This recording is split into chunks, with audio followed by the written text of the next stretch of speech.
Episode में राहुल और प्रिया पहुंचे रामगढ़ की उस पुरानी हवेली में, जहां हर दीवार, हर कोना कोई राज छुपाए बैठा है। गांव वालों ने चेतावनी दी, बूढ़े चौकीदार ने मना किया, मगर दरवाजा खुला और हवेली ने उन्हें अंदर बुला लिया। अंदर फैला था सन्नाटा, सड़ी गली दीवारें और एक रहस्यमयी दरवाजा, जिसके पीछे किसी की चीखें थी। लेकिन अब उस दरवाजे के पार क्या है? वो दरवाजा खुलने वाला है अब आगे। प्रिया हिम्मत करके दरवाजे के नजदीक जाती है और उसमें बने एक छोटे से छेद से झांकती है। उसकी आंखें डर से चौड़ी हो जाती हैं। वह अंदर कुछ धुंधला सा देखती है, लेकिन वह इतना अजीब है कि वह तुरंत पीछे हट जाती है।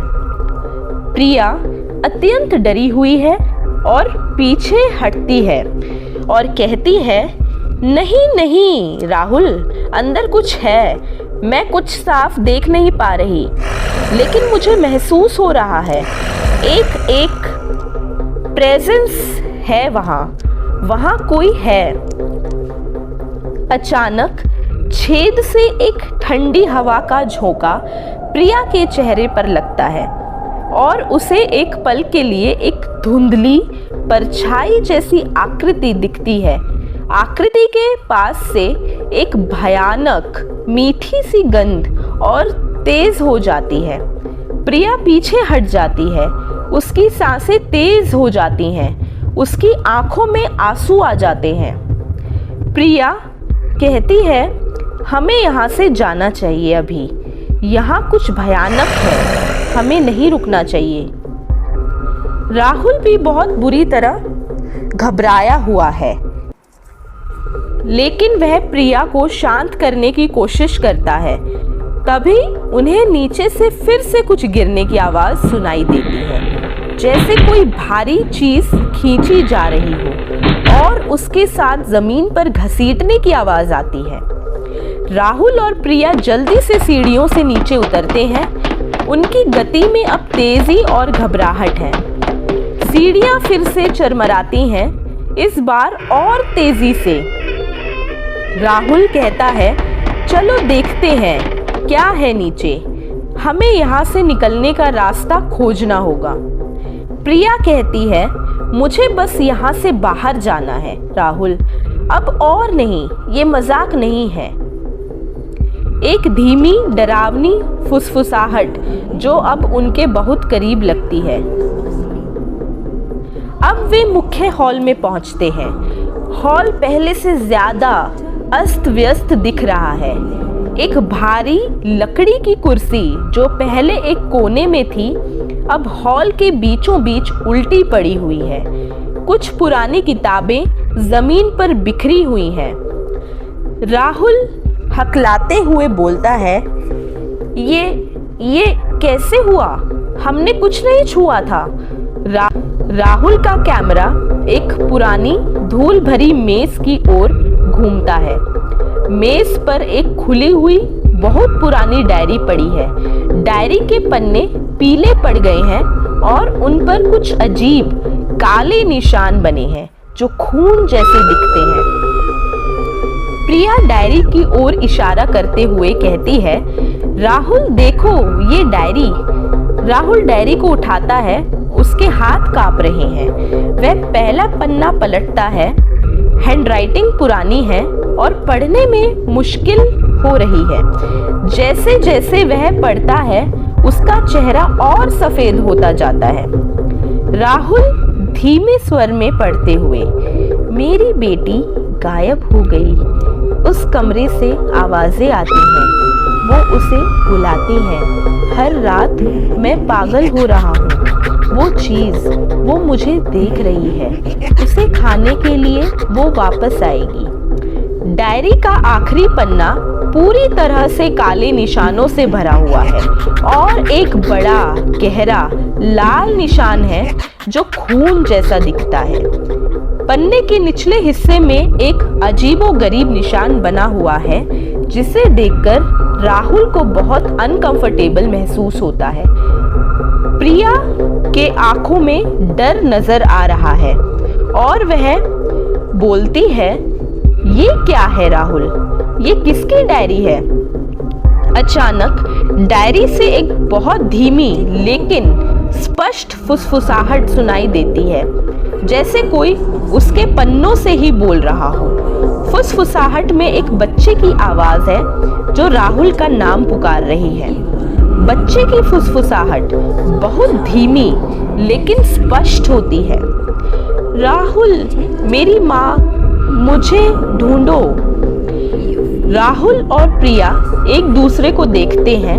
उनकी आंखें डर से चौड़ी हो जाती हैं। राहुल के हाथ से डायरी छूट जाती है और जमीन पर गिर जाती है। खुली हुई डायरी से एक ठंडी तेज हवा निकलती है। राहुल लगभग चीखते हुए कहता है, यहाँ कुछ है, ये सिर्फ कहानियां नहीं है। तभी हॉल में लगे एक बड़े पुराने शीशे में एक धुंधली परछाई दिखती है। परछाई एक छोटी लड़की जैसी लगती है जो एक पल के लिए दिखती है और फिर गायब हो जाती है। राहुल और प्रिया दोनों उस शीशे की ओर देखते हैं जहां अब सिर्फ उनका ही डरा हुआ चेहरा दिख रहा है। बच्चे की हंसी की आवाज जो तुरंत गायब हो जाती है। प्रिया पीछे हटते हुए उसकी आवाज में पूरी तरह से आतंक छाया हुआ है और वह कहती है, हम फंस गए हैं, हमें भागना होगा अब। राहुल और प्रिया भागते हुए मुख्य दरवाजे की ओर दौड़ते हैं।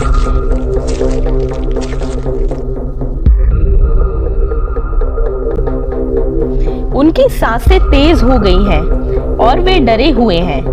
दरवाजा जो पहले बंद हो गया था अब और भी कसकर बंद लगता है, जैसे उसे किसी अदृश्य शक्ति ने पकड़ रखा हो। राहुल दरवाजे के हैंडल को जोर से खींचते हुए, नहीं, ये नहीं खुल रहा, कि अटक गया है। गहरी गूंजती हुई हंसी जो अब हवेली के हर कोने से आने लग रही है। प्रिया रोते हुए बोलती है, बाबा ने कहा था सूर्यास्त के बाद हवेली जाग जाती है, ये क्या हो रहा है? हॉल में अचानक अंधेरा गहरा जाता है, जैसे सूरज की रोशनी पूरी तरह से गायब हो गई हो। राहुल अपने फोन की फ्लैशलाइट जलाता है, लेकिन रोशनी कमजोर है और फ्लिकरिंग कर रही है। हवेली से आती अजीबोगरीब चरमराने और खरोचने की आवाजें जैसे दीवारें खुद सांस ले रही हों। राहुल की फ्लैशलाइट घूमती है और एक पल के लिए उसी परिवार के चित्र पर पड़ती है जिसे उन्होंने पहले देखा था। अब चित्र में लोगों की आंखें काली और खोखली दिखती हैं और उनके चेहरों पर दर्द और आतंक के भाव हैं। चित्र से खून जैसी कोई चीज टपक रही है। राहुल कांपते हुए बोलता है, ये बदल गया है। अचानक प्रिया के पीछे से एक ठंडी हवा का झोंका आता है। वह घूमती है और उसके ठीक पीछे बहुत करीब एक छोटी लड़की की धुंधली परछाई जैसी आकृति खड़ी होती है। लड़की के कपड़े पुराने और फटे हुए हैं और उसकी आंखें पूरी तरह से काली हैं। उसके हाथ में वही पुरानी डायरी है। प्रिया चीखते हुए कहती है, राहुल, मेरे पीछे।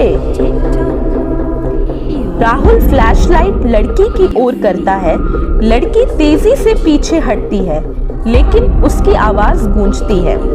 लड़की की आवाज एक साथ मासूम और भयानक एकोइंग लग रही होती है। तुमने मुझे ढूंढ लिया, अब तुम कभी नहीं जाओगे।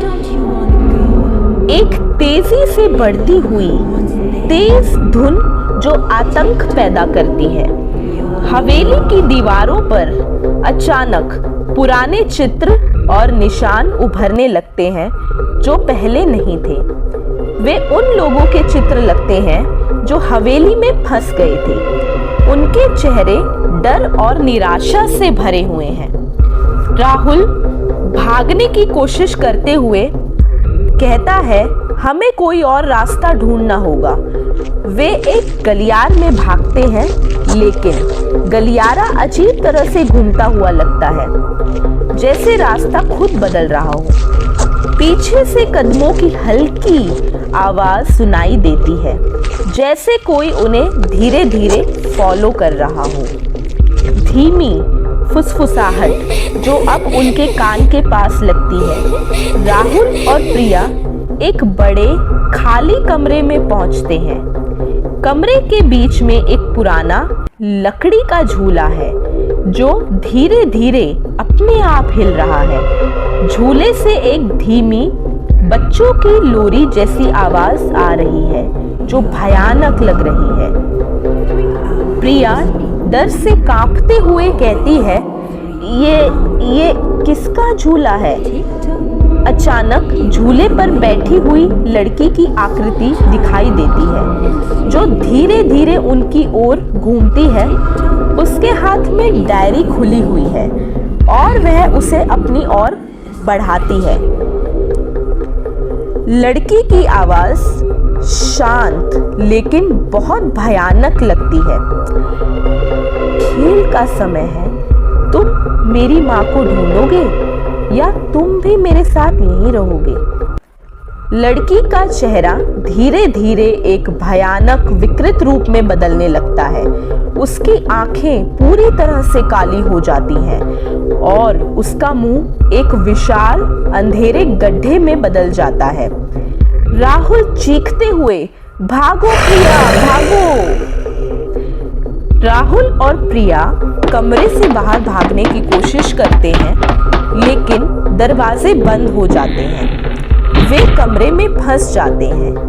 राहुल का कैमरा जमीन पर गिर जाता है और उसका लेंस लड़की की भयानक विकृत आकृति को अंतिम बार कैद करता है, जो अब पूरे कमरे को अपने काले आंचल में समेटती हुई लग रही है। राहुल और प्रिया की तेज चीखें, लड़की की तेज भयानक हंसी जो हवेली में गूंजती है, फर्नीचर के टूटने की आवाजें और फिर अचानक गहरा सन्नाटा। केवल दूर से एक धीमी बच्चों की लोरी की आवाज सुनाई देती है जो धीरे धीरे फेड आउट हो जाती है। कैमरे की स्क्रीन पर अंधेरा छा जाता है। अगली सुबह हवेली का बाहर का दृश्य। कोहरा हल्का सा है। सूरज की पहली किरणें हवेली की दीवारों को छू रही हैं। सुबह हुई, हवेली अब फिर से शांत थी। हर चीज वैसी ही थी जैसे पहले थी, सिवाय एक चीज की। हवेली के दरवाजे के पास पड़ा एक कैमरा। केयर टेकर हवेली के गेट के पास पहुंचता है। धीरे धीरे झुककर कैमरा उठाता है। उसके चेहरे पर चिंता है। केयर टेकर धीरे खुद से बड़बड़ाते हुए, ये तो वही कैमरा है, पर राहुल और प्रिया कहाँ हैं? राहुल और प्रिया की कोई खबर नहीं मिली। कुछ दिन बाद गांव की सड़क पर दो गाड़ियां आती हैं। उनके परिवार वाले गांव पहुंचे। उन्हें सिर्फ केयर टेकर से मिलने और कुछ जवाब पाने की उम्मीद थी। केयर टेकर उन्हें हवेली के बाहर मिलता है और कैमरा सौंपता है। केयर टेकर गंभीरता के साथ बोलता है, मैंने मना किया था, रात को कोई उस हवेली में नहीं जाता। अब तक जो भी गया है वो कभी वापस नहीं आया। परिवार कैमरे की रिकॉर्डिंग देखता है। कैमरे में राहुल और प्रिया की आखिरी चीखें, दौड़, झूले वाली लड़की की डरावनी छवि और अंत में अचानक सन्नाटा। प्रिया की माँ रूंधे गले से बोलती है, हे भगवान, ये क्या था? दोपहर पूरा परिवार हवेली में प्रवेश करता है, इस बार दिन के उजाले में। हवेली वही थी, वही दीवारें, वही दरवाजे, लेकिन वीडियो में जो देखा गया उसका कोई निशान नहीं था। कोई खून नहीं, झूला नहीं, चित्र सामान्य, दीवारें चुप थीं, कमरे खाली थे। राहुल के पिता धीरे से बोलते हुए, ये तो जैसे कुछ हुआ ही नहीं यहाँ। गांव का थानेदार और पुलिस हवेली के बाहर खड़े हुए होते हैं। थानेदार साफ स्वर में कहता है, हमने हर कोना देखा, कुछ नहीं मिला और हम दोबारा वहां नहीं जाएंगे। कई लोग वहां गए पर लौटे नहीं। अब वो हवेली हमारे बस की नहीं। हवेली की पुरानी दीवार पर टंगी कई पुरानी तस्वीरें धुंधली पीली पड़ी हुई। उस हवेली की दीवारों पर कुछ तस्वीरें पहले से थीं, उन लोगों की जो कभी लौटकर नहीं आए। अब उनमें दो और तस्वीरें जुड़ चुकी थीं, राहुल और प्रिया की धुंधली भूतिया तस्वीरें। दोनों के चेहरे पर हल्की मुस्कान, लेकिन आंखें खाली। रात का समय, हवेली की खिड़की पर एक परछाई दिखती है जो दूर से वही लड़की जैसी लगती है। हाथ में वही डायरी और उसकी धीमी हंसी हवेली में गूंजती है। लड़की की फुसफुसाहट बहुत धीरे कैमरे के पास। अब वो भी यही है मेरे साथ। आज भी हवेली खड़ी है, कुछ सवालों के साथ जिनके जवाब शायद अब कभी नहीं मिलेंगे।